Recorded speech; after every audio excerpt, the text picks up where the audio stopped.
welcome back to our channel.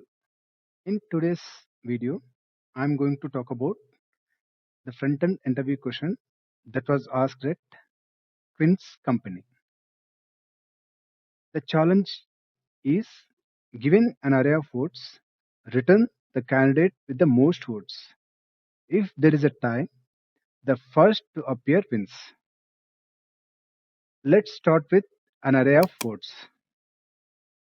Here, each element is a vote cast for a candidate. Now, let's take a map to store each candidate as a key and their vote count as a value. After that, let's take another variable, that is max votes, and initialize with 0. This is to keep track of maximum number of votes seen so far. And then another variable, that is winner, and initialize with empty array.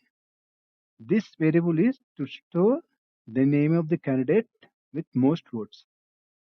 Okay. Now take for loop to loop through each vote of votes array. Okay. Vote of votes.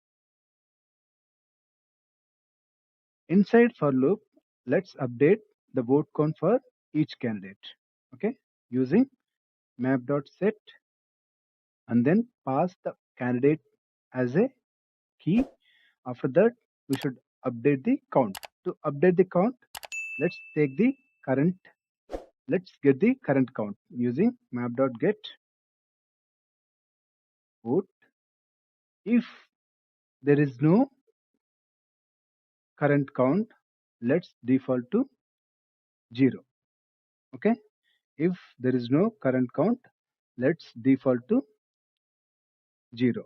After that, we simply update the count with +1, that is incrementing by 1.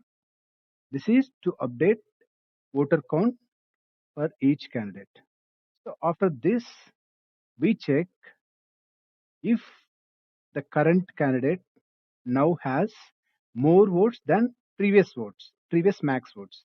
For that, the condition is map.get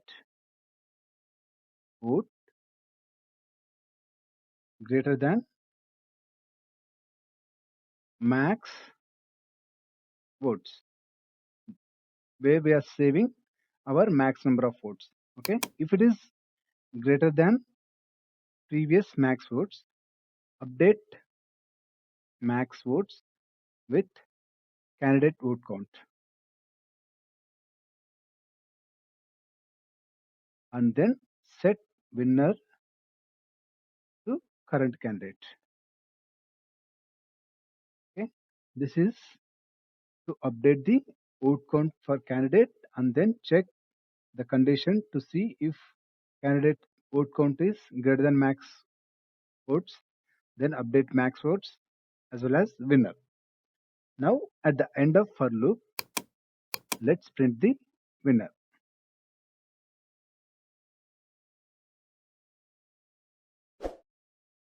Let's print the winner. Okay. Now run the code and then see. So the output is A, that is A is the winner.